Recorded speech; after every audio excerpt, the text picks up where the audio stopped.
नमस्कार, मैं जेटी भायल घूमर से। आज मैं आपको एक बेल बॉटम पैंट प्लाजो की कटिंग बताने जा रहा हूँ। वैसे तो प्लाजो कई टाइप्स के होते हैं, लेकिन आज जो हम बता रहे हैं वो बेल बॉटम है। अभी ट्रेंडिंग में भी है बेल बॉटम। और इसके अंदर हम फ्रंट में बॉक्स प्लीट रखेंगे और बैक साइड इलास्टिक रखेंगे। तो ये मेरा पूरा वीडियो देखना और उसके बाद मुझे कमेंट्स करके जरूर बताना कि आपको कैसा लगा वीडियो। और अगर अभी तक आपने मेरे इस चैनल को सब्सक्राइब नहीं करा तो प्लीज़ इसको सब्सक्राइब कर लें। तो ये बेल बॉटम पैंट प्लाजो का मेज़रमेंट हम समझ लेते हैं। मेज़रमेंट इस प्रकार से है। Length 37, waist 32, hip round 36, knee length 20, knee round 16, bottom 20। तो ये बेल बॉटम पैंट प्लाजो का मेज़रमेंट रहेगा।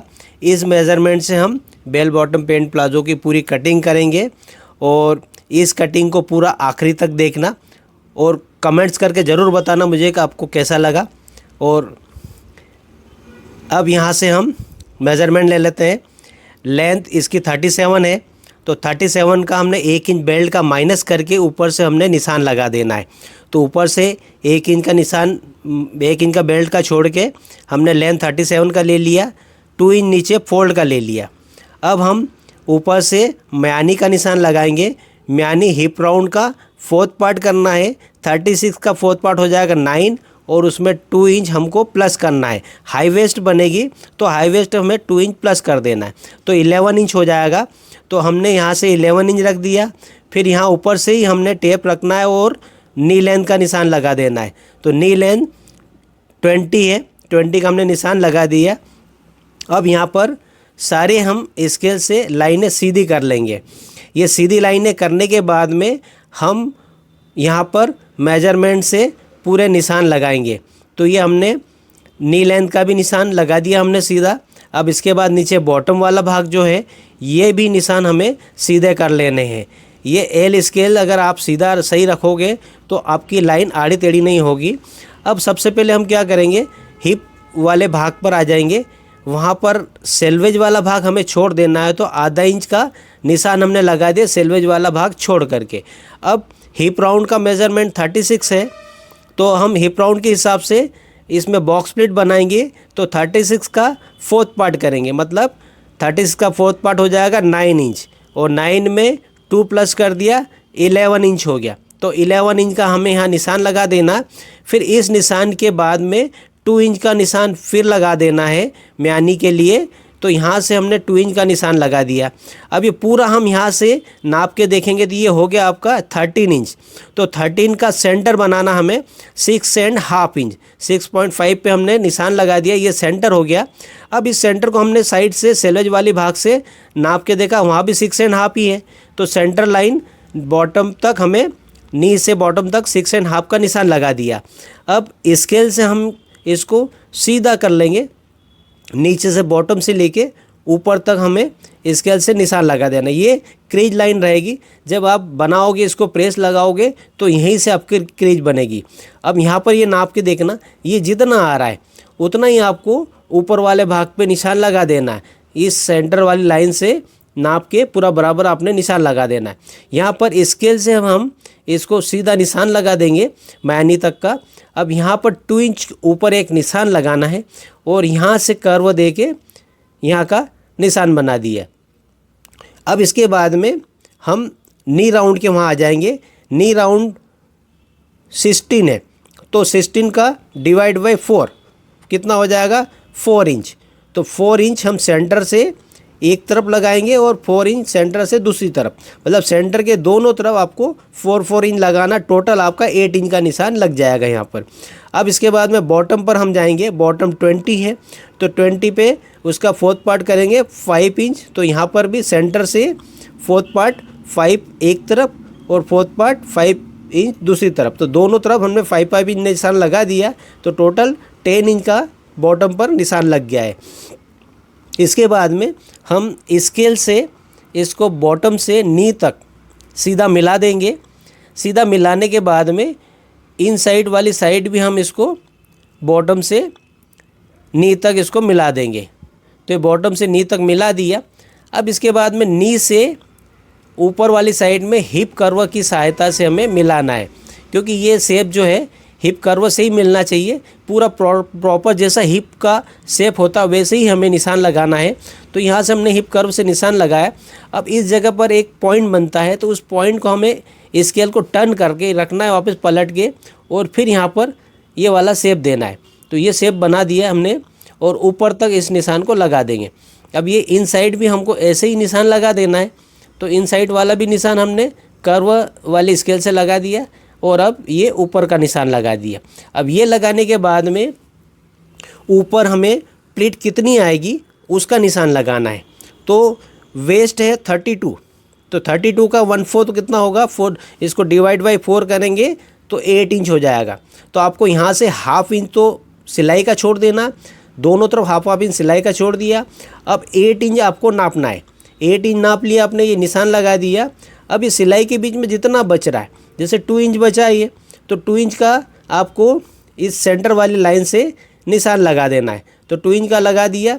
इसके बाद में 2 इंच का लगाने के बाद उन दोनों का एक सेंटर भी लगा देंगे। जैसे ये 2 इंच का निशान लगाए, एक इन दोनों के बीच में लगा दिए, तो ये बॉक्स प्लीट बन जाएगी। अब हमको यहाँ पर एक 3 इंच का निशान लगा देना है, योक बनाएंगे। तो योक बनाने के लिए 3 इंच का निशान ले लिया। 3 इंच लगाने के बाद इधर 1.50 और इधर भी 1.50 का निशान लगा दिया।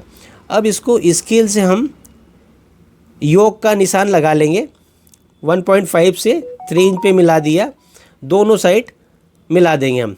अब ये मिलाने के बाद में जो बॉक्स प्लीट बनेगी उसका भी हम मार्किंग कर लेंगे। बॉक्स प्लीट का मार्किंग कर लेंगे।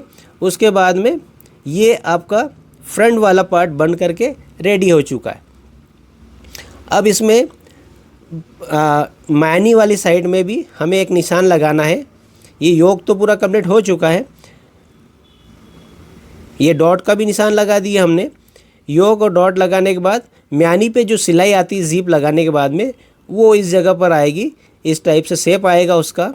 तो ये वो निशान है म्यानी का, ज़ीप वाले भाग का। अब इसको हम कटिंग कर देंगे। तो ये फ्रंट का पूरा पार्ट कंप्लीट हो चुका है। अब इस फ्रंट वाले पार्ट को कटिंग करने के बाद में हम दूसरे कपड़े पर इसको जमाएंगे और इसी से हम बड़ा करके बैक के निशान लगाएंगे। बैक का अलग से निशान नहीं लगता है, फ्रंट रख के ही बैक का निशान लगता है। तो ये हमने पूरी कटिंग कर देना है। और कटिंग करने के बाद में जैसे पन्ना जितना है उसके हिसाब, जैसे इसका 44 पन्ना है तो इसका हमको कपड़ा ज़्यादा लगता है, तो इसका 2.5 मीटर कपड़ा लिया हमने। अगर 60 पन्ना हो तो आपको 1.20 में काम हो जाएगा। अब ये हमने दूसरे कपड़े पे इसको जमा दिया है। इसको बिल्कुल स्ट्रेट जमाना, आड़ा टेढ़ा नहीं जमे।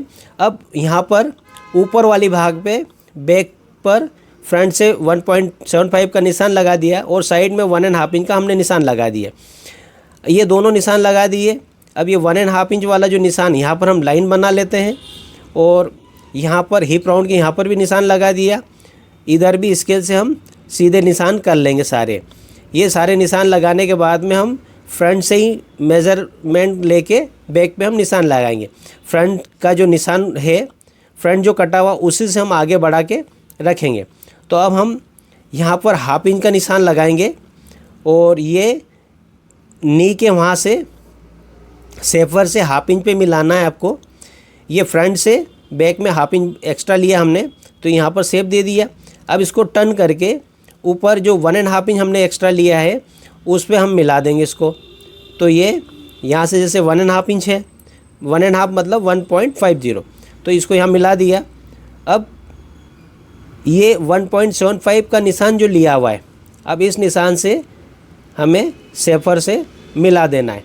तो ये मतलब फ्रंट से बैक वाला भाग ऊपर से बड़ा रहेगा पीछे की साइड से, क्योंकि हमेशा बैक ऊपर चढ़ता है, फ्रंट डाउन जाता है।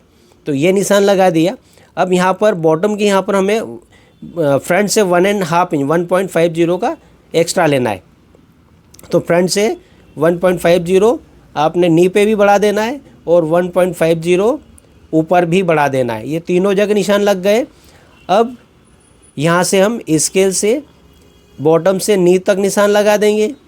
ये निशान अब लगाने के बाद में ऊपर का निशान हम हिप कर्व से ही लगाएंगे। तो हिप कर्व उठा करके नी से आपको ऊपर तक का निशान लगा देना है, थाई तक का। अब यहाँ पर हम मेज़रमेंट 1.5 इंच का एक निशान लगाएंगे, ये रहेगा मार्जिन का। बाद में अगर आपको ढीला करना है तो आप कर सकते हो। यहाँ नी के यहाँ हमको 1/2 इंच रखना है और बॉटम के वहाँ पर भी 1/2 इंच बढ़ा के रखना है। ये आप चाहे तो 1 इंच भी बढ़ा सकते हो, मार्जिन आप चाहे तो 1 इंच तक बढ़ा के रख सकते हो। तो ये हमने स्केल से नी तक तो ले लिया। अब यहाँ पर सेपर से ही हम निशान लगाएंगे। जैसे हमने पहले वाला सेपर से लगाया था, इसको भी हम सेपर से ही लगाएंगे। अब इसके बाद में वापस आ जाएंगे हिप राउंड के वहाँ पर। अब यहाँ पर हिप राउंड का 4th पार्ट 9, 36 का 4th पार्ट हो गया 9, और 9 में 2.5 इंच प्लस कर देना। तो कितना हो जाएगा, 9 से 2.5 प्लस कर दिया तो 11.5। तो 11.5 का निशान लगा दिया हमने। अब ऊपर हमको लेना है हिप राउंड का 1/4 प्लस 3, 9 में 3 प्लस कर दिया तो कितना हो जाएगा 12 इंच। तो ऊपर 12 इंच का निशान लगा दिया। अब इसको स्केल से हम मिला देंगे तो इस निशान से 1/2 इंच अंदर सिलाई आ जाएगी आपकी। ये बैक साइड में इलास्टिक रहेगा। अगर इलास्टिक नहीं होता तो बैक का निशान अलग लगता। अगर पूरा बेल्ट वाला होता तो इसमें इस टाइप से नहीं लगता, दूसरे टाइप से लगता है। अब ये पूरा हम ड्राफ्ट बना चुके हैं। अब फ्रंट के पास से ही हम इसको जो निशान लगे, जहाँ तक एक्स्ट्रा निशान लगे वो एक्स्ट्रा निशान पे काटेंगे और बाकी का इसके फ्रंट के पास से ही कटेगा। तो ये साइड का कट चुका। अब नीचे बॉटम से काट दिया हमने और ऊपर से भी ये सारे निशान हमने काट दिए। तो ये आपका बेल बॉटम पैंट प्लाजो की कटिंग कंप्लीट हो चुकी। अब आप कमेंट्स करके मुझे बताइए कि आपको कैसा लगा।